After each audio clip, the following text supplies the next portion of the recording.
Hey everybody, I'm Shane Ireland and welcome to another episode of Tasting Notes. I am resuming my mission to smoke through all of the HU blends. Today I'm smoking through White Horses, which is one of the newer blends that's been imported by Laudisi Distribution Group from Kopp in Germany. I picked White Horses today because on paper, not only was it intriguing, sounds a little bit different than like sort of the normal Virginia fare out there, but definitely something that's like right up my alley and caters to my personal taste. It is described as being a blend of Virginia's, Kentucky, Perique, and a little bit of Havana leaf. I didn't really know what to expect going into this tin. I wasn't sure how subtle some of these condimental components might be, but I will say that the experience is definitely unique within the realm of sort of Virginia pipe tobacco blends. Complexity is high, which is a plus for me, and it's a really interesting tin note and room note. So let's start there, I guess. So what you have in the tin, it comes in the big HU style 100-gram tins, which I love. And get this cupcake wrapper pried open here. In the tin, it's a super zesty tin note. There's a lot of piquant and sort of sharper aromas going on here. It reminds me of some other dark-fired Kentucky blends that I enjoy, maybe even sort of like the Toscano kind of a vibe that I like, the like sort of like milder to medium-bodied, more floral Italian dark-fired kind of a thing going on. It's definitely delicate. I definitely get a lot of the really earthy and really kind of loamy mushroom-like quality, which I'm going to attribute to both the Kentucky and the Perique here.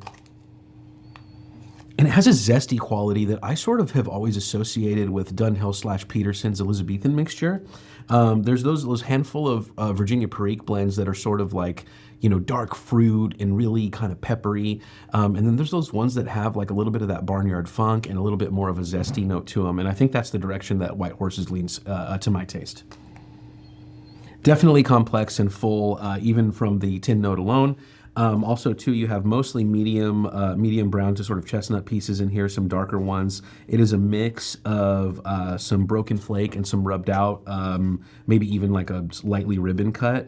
Nearly what I would consider like a wild cut, which is really cool because it makes a blend like this very versatile. You can pack it directly from the tin in a larger bowl or outside if you're smoking in sort of windy conditions. You can also kind of rub it out and break it up to your preference if you smoke smaller pipes or if you're smoking indoors and you want to be able to control the burn a little bit more.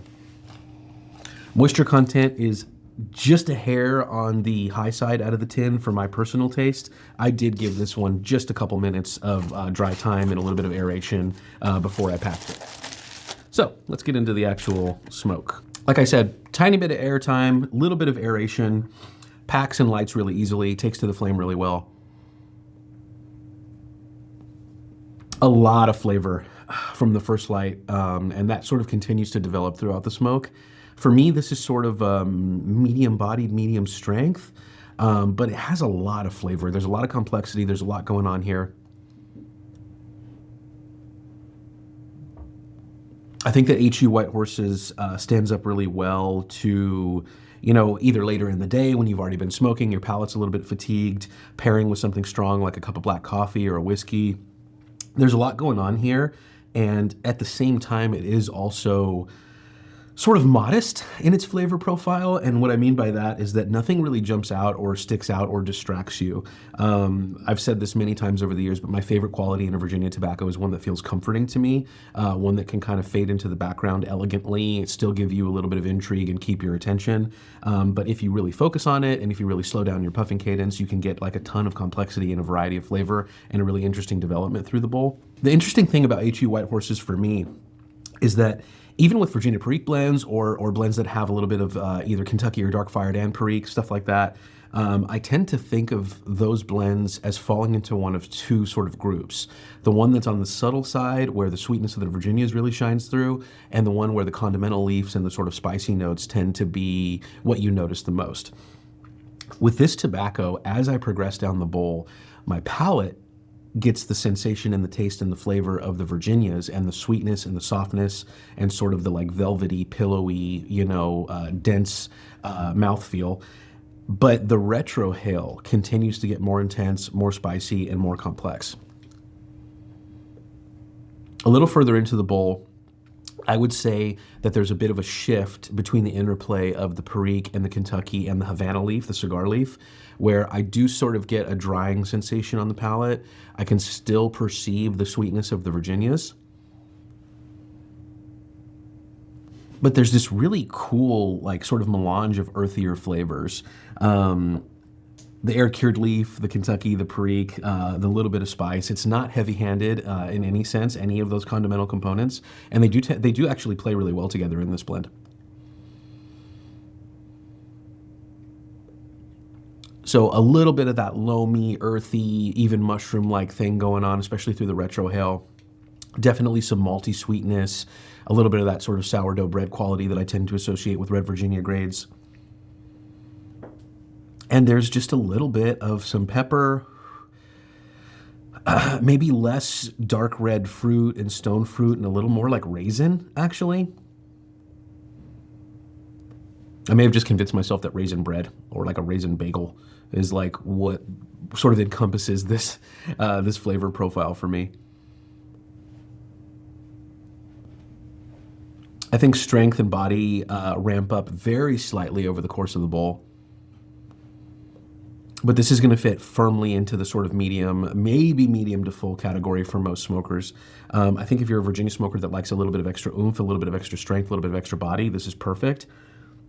If you're a fan of Rattray's Marlin Flake, of McConnell's Folded Flake, Wessex Campaign Dark Flake, even some of the Stowe Virginias coming out of Kendall, Full Virginia Flake, St. James, stuff like that, this is definitely going to be in your wheelhouse. And this isn't always the case for me, but actually White Horses, I can see myself adding this to the rotation regularly. It has everything that I want in a Virginia: the complexity, the malty sweetness, a lot of evolution throughout the bowl. It's definitely the kind of thing where you could just go away for a week trip with 2 pipes and 1 tin of this and really never get bored of it, have a lot of different experiences just because the different time of day, what you're pairing it with, and the complexity that a tobacco like this offers will always sort of keep you interested and keep you on your toes. Today I am smoking HU's White Horses in a little sandblasted billiard by Michael Parks. This is one of my more recent acquisitions, and I've been smoking it nearly exclusively over the past couple weeks. You know, Group 3, Group 4 size, perfect for a blend like this. Yeah, I think any of your Virginia pipes are going to love this blend. HU's White Horses really surprised me. It wasn't one of the ones that was on my radar from all the years of these blends being hyped up before they came to the US market. I'm going to go out on a limb and say that as much as I love Director's Cut, this is a little bit more to my taste. If you're a Virginia guy, if you like spicy tobaccos, if you like complexity, even if you're coming from the Oriental English world and you need something that feels a little less, you know, mundane and a little more interesting, this is a great place to start your Virginia journey. This one is going to age well. I believe that the complexity will remain high and it will develop a lot more sweetness over the years. Yeah, I really can't say enough nice things about White Horses. This might be my favorite HU so far. Thanks, everybody.